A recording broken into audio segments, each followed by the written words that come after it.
Welcome everyone to Property Insight Straight Talk. Today we are so honored to have a very reputable, the name that most of the industry player is not foreign to, namely our Mr. Sarkunan Subramaniam, also famously known as Saki. He is the Managing Director for Knight Frank Malaysia. Welcome to the show, Saki. Thank you for having me, KK. Thank you very much. Saki, just want to check with you. We are heading for recession with this COVID-19, and how will the economic landscape be, Saki, in your opinion? Actually, I think that the conclusion that you have said that we are heading towards a recession has been confirmed by quite a number of economic houses, including Standard & Poor's. We are inevitably heading into a recession. I think that's the key issue, is to know that we are. And of course, the way it has been described by a lot of the people, that it may be a recession which could be quite hard-hitting recession. And that is what a lot of people are saying. You see, during this crisis, this pandemic that we have, a lot of, with this lockdown that we have quite a number of economic activities that are completely stopped, and businesses are suffering tremendously. Yes. And what I believe the cascading effect and the compounding effect on the businesses is going to be not only during this period where the business is closed down, but it will be throughout. Possibly this year, and depending how we and if we do recover, then we see where maybe we might have a recovery in a year's time or so. But certainly, we are heading towards a situation where we will have recession. You can just imagine how many businesses have cash flows or cash balance that can carry it more than 3 months. Not many. So, and you know, after the closure of all these places, people will still be reluctant to go out. So the business continuity in terms of the business after the lockdown period also will be quite subdued. So people will lose their jobs. Businesses will close down, and therefore there's so much that has to be done to sustain businesses, which is not happening at the moment. True.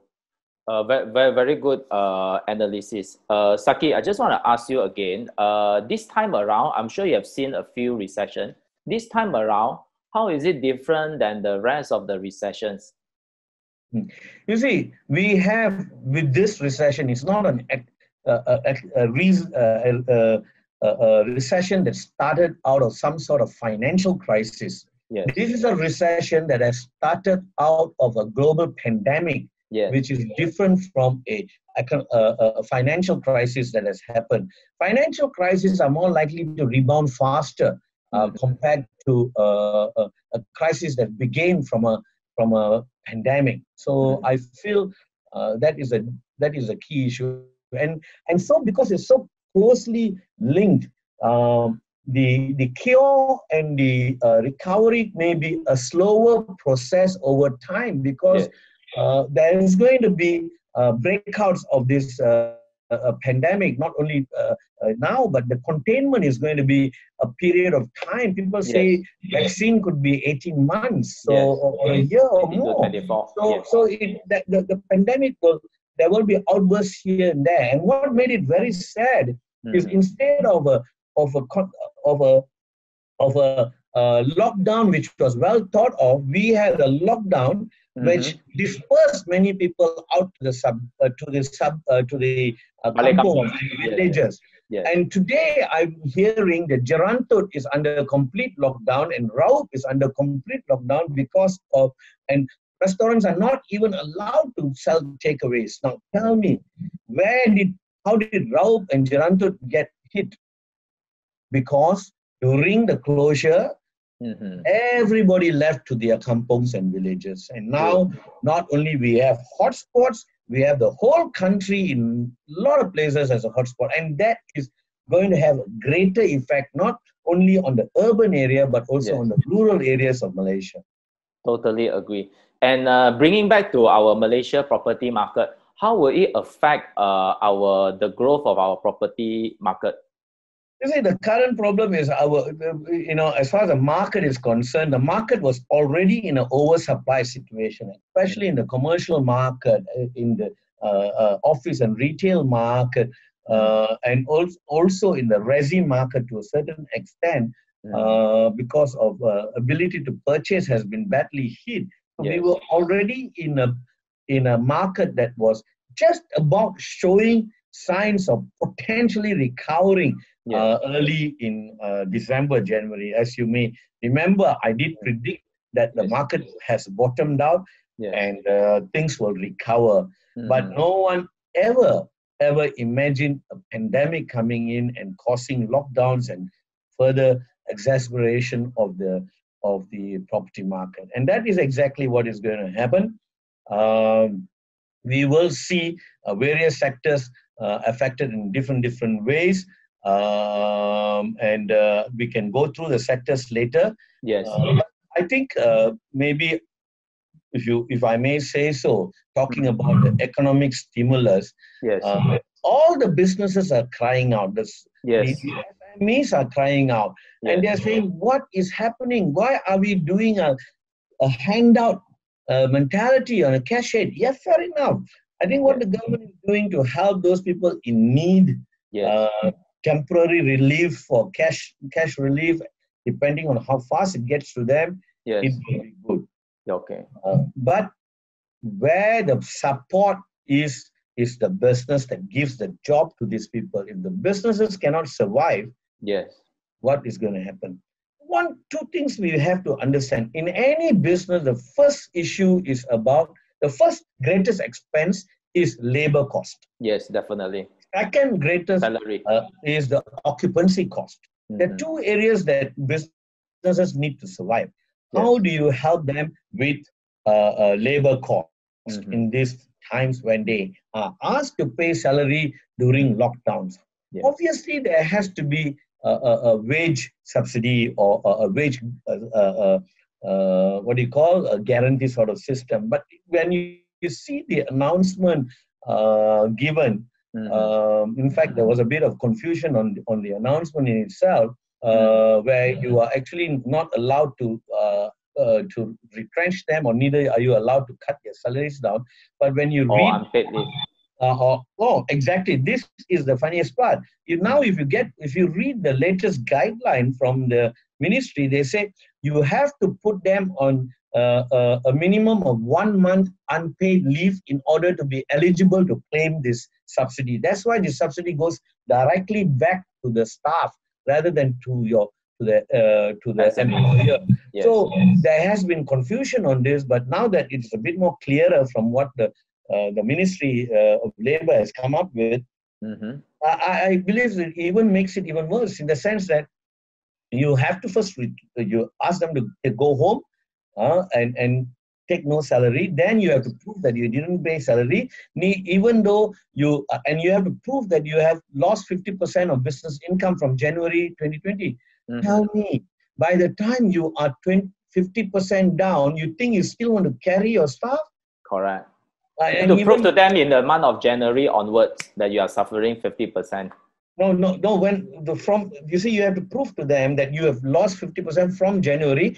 Starting now. Correct. And the question is, how do you do that? How do you go about that? This is just going to be very difficult. And even at the price amount that they're giving, it's not going to help. So labor is not being helped. Not significantly anyway. Secondly, occupancy cost. No help. Yes, everybody has written to their landlords, and of course, to the shopping malls and all that. If I may say, the pre-Hatim landlords have actually said 25% reduction, a few months rent reprieves and all that. And this is where you know your landlord is good or not good, in the sense that it cares for your business or not, or it does want to keep you going or not.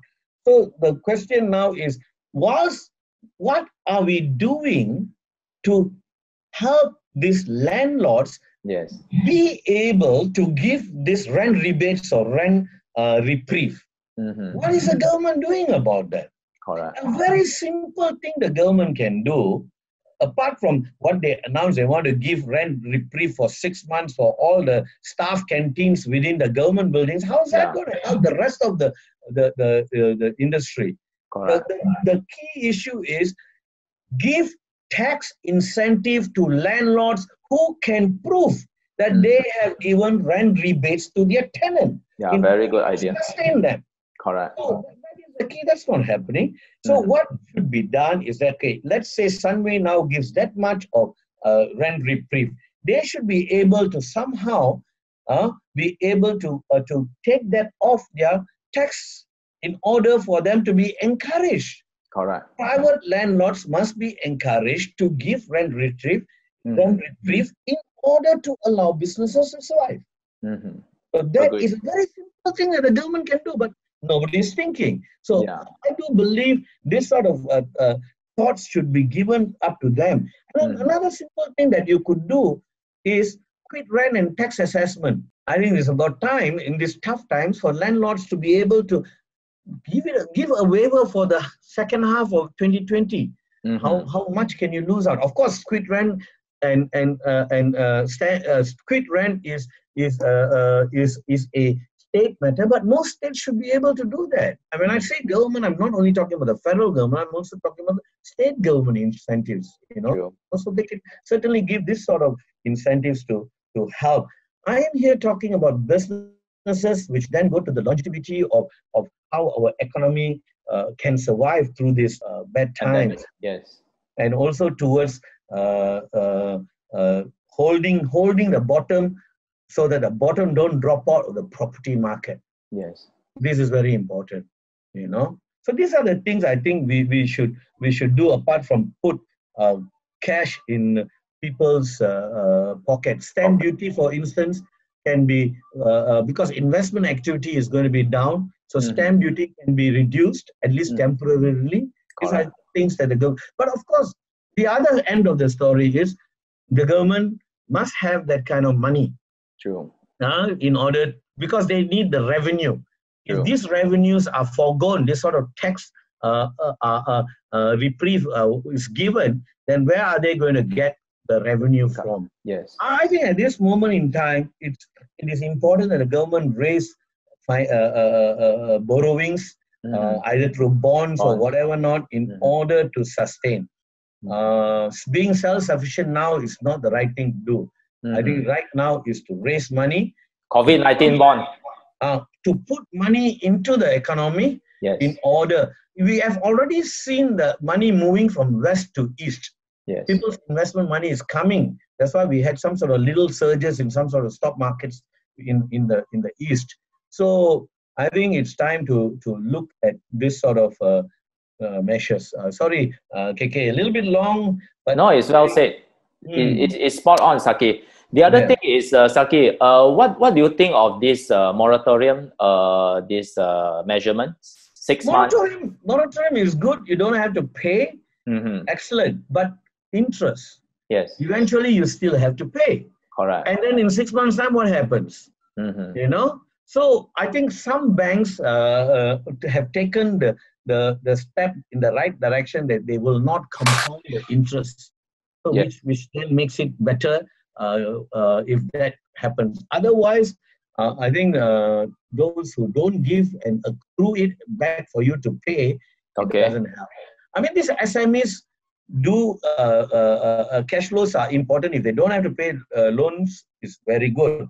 But then again, eventually they have to pay. Yeah, but what I heard was from the 3 banks, Maybank, MBank, and UOB, the bank hasn't decided yet if we need to pay all at the 7 month, or maybe other methods of installment, or when we are doing the final settlement. So a lot of banks have not actually given out the memo yet, whether this 6 months, one thing for sure, they will not compound it. One thing for sure, this 6 months, we don't have to pay a single cent. But we are not sure. There are a few scenarios that might be happening. On the 7 month, one lump sum, they might be charging us, or we pay during the final settlement, or they allow us to do some partial installment. So these are the or extend the length of the loan. Yes, or extend the lender. All these things can be discussed, I think, with your bank. That's what they say. You have to go into the bank to discuss. True. But I really wonder how all that will pan out eventually. True. So maybe we can touch a little bit on the report that just being released by Knight Frank. Maybe Saki, you can just share with us the highlights, some of the highlights. Of course, in our this show, we will also share the link whereby they can download the reports. Yeah, the news release that we recently gave. I mean, my partners and I, we had a meeting the other day just to discuss how do we think the market will pan out given this COVID-19 situation, not only during this period, but also throughout this year and maybe leading into the early parts of next year. One thing is for sure, retail market is really, really affected. Yeah, and we will find quite a number of restaurants closing down, and F&B outlets and all may be very badly hit, which may lead to greater vacancies in the retail sector, which will also then move to pressure on rents. So retail is definitely affected. But the part of retail which is actually doing very well is e-commerce. Okay. And e-commerce is doing very well. And like I believe that with e-commerce, most retail outlets will definitely, if they are not already in the online game, they have to get into the online platform in order for their services and their whatever they sell is not only available at their stores, but also upon delivery. I think this is very important that most people do that. Which leads to logistics sector. I think the logistics sector is doing very well because e-commerce is growing, and this will be a boost to that sector. And you will find more people, not one major logistic hub, but smaller logistic hub because of people don't want to take risk with supply chain issues. So I think this sort of things will change as far as industrial is concerned. Yeah. Office, definitely, a lot of people, I mean, we have, like I said, maybe I want to say, we have a triple whammy situation in Malaysia compared with other countries. We are worse off because, number one, we had a regime or a government change at the worst time ever to have one. Yes. Secondly, oil and gas that we rely so much on has dropped 1/3 of what we budgeted for in our budget. And third, COVID-19 and the lack of direction in the way we handled it. I think that makes it even worse. So in other words, that these three things are coming together into a really perfect storm. So we really need to take that into account. So therefore, officers that were doing already bad with quite a bit of supply, some tenants will contract, and when they contract, they give up space. And don't forget, over the last few years, there has been contraction rights as it's become one of the normal things landlord give to tenants because of the need for flexibility during economic times. So when they start to contract, more space will get on, and rents will be further under pressure. So that's certainly going to happen. But what is interesting is about co-working space, where everybody was scared. Because of pandemic, nobody wants to be together with other people that they don't know. But that's going to change, because of the steps taken by quite a number of co-working organizations where they do sanitization, cleaning, and take whatever precautions in terms of who comes in, what goes out. I think it is actually a safe environment for workers. And I do feel that because of these uncertainty times, and any business may want to just use flexible space like co-working space rather than invest in taking up more fixed space in buildings. So in the long run, I think co-working spaces will do well. Residential market, as you know, viewings have stopped during MCO. Agents are suffering. Quite a number of negotiators, as you know, the way our structure is, like us, we do pay basic salaries to our agents, but most other agencies out there, they are on zero salary and high commission, and these agents are very, very badly affected. And these are going to be times where the tough stays and those who can't hack it will move on to other industries, and this will happen. But when there's no viewings, people don't want to go to showrooms, people don't want to go to show galleries. What happens? Developers' sales will come down. Secondary market sales will be affected. But in these times, I think the developers still have an upper edge against secondary market viewings. Why do you say so? Because of the package that they give out? Because they can give all kinds of package. And I do foresee developers, for cash flow's sake, bringing down their pricing for bulk discount buyers at a very attractive price, enough for the market to actually have bulk buyers coming in, buying in bulk and releasing over period, over time, in order to sustain. And that model is a model that those developers who are not well prepared, have cash flow issues, will definitely go for. There will be mergers in the industry. Smaller ones don't survive. They got reasonably good land banks. Then they might merge with the bigger ones who need the land bank but may not and have the cash flow ability and are stronger. So this we're going to see a landscape change, similar to what we saw in 98, 97, 98. I think we're going to see some major landscapes change in the residential sector as well. Buyers will do wait and see until they feel the market is bottomed out. And we may see, when I said early this year the market is bottomed out without knowing about this pandemic coming, I think this is now extended another year or so at least before the market recovers itself. So in a nutshell, I do believe that is how things will be. But nevertheless, like I said, there's still opportunities in the market. Investors will be out there looking for bargains. What should investors do right now, Saki?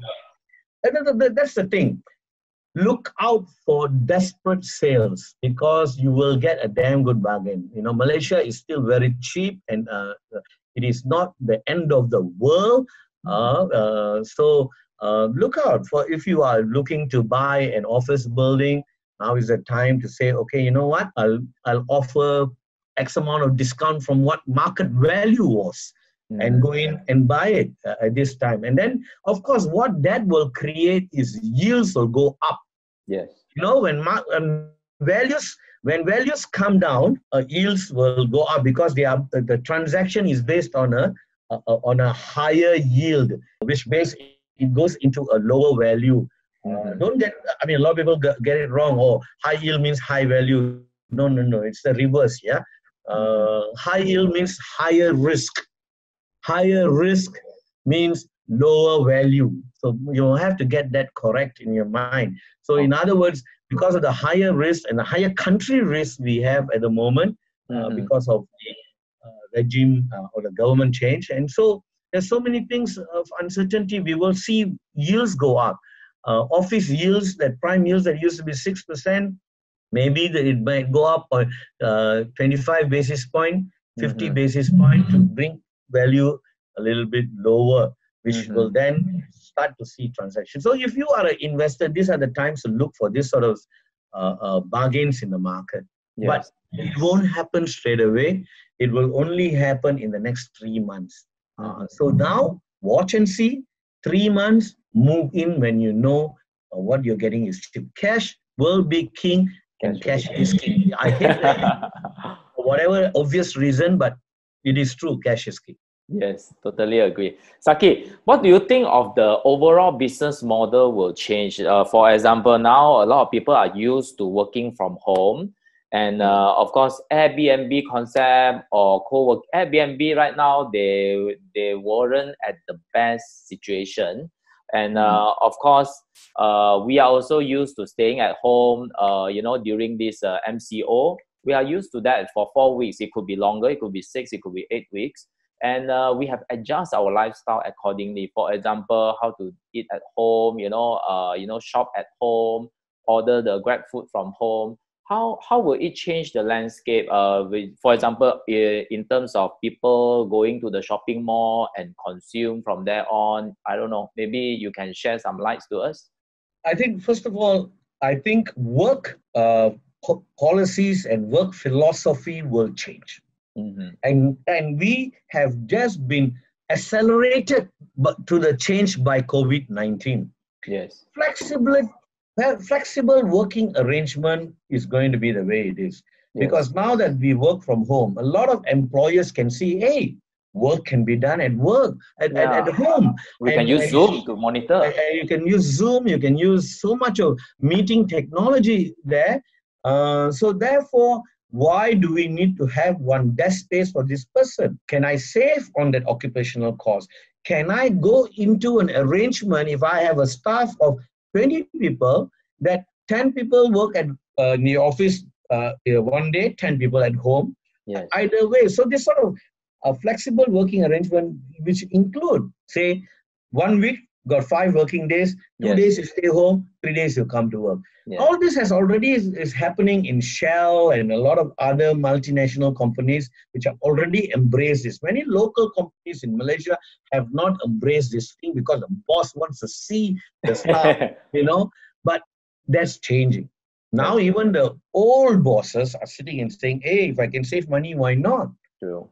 So flexible working arrangement is going to be the trend. It has launched into a fast rate of acceleration, and it will be the trend from now on. That's very important trend. Online shopping, second trend. That was already a trend anyway, but this is going to accelerate online shopping, which means to say anyone who doesn't have internet presence is going to be left behind. Yeah, this trend is very, very important to realize. Other subtle plan that we really have to understand is business continuity plan. Do we have a BCP plan? Most multinationals, and in fact, Knight Frank, have a business continuity plan. In other words, we were ready to work from home just like that. Overnight, we were ready to work from home. We had the platforms. We had the VPN protocol to come into, and we had moved data to cloud servers, ready to work from home even before the trouble started. So in other words, BCP plans are going to be real, and it's going to happen. And most firms will start spending more money in IT technology to enhance their BCP plan. BCP plan stand for what, Saki?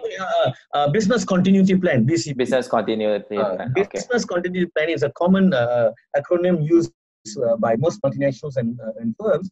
This BCP plan is a key issue. In fact, preparing for this sort of eventuality is a key objective, but a lot of people had put that on a back burner, never even thinking the office will close down. Yes, thank you. Course. Now you realize it can happen. So where is your BCP plan? BCP plans involves a lot of technology, a lot of redundant space, if at all, or in case your building burns down, you need to work from somewhere. In case if it's a national pandemic of this nature, you need to work from home.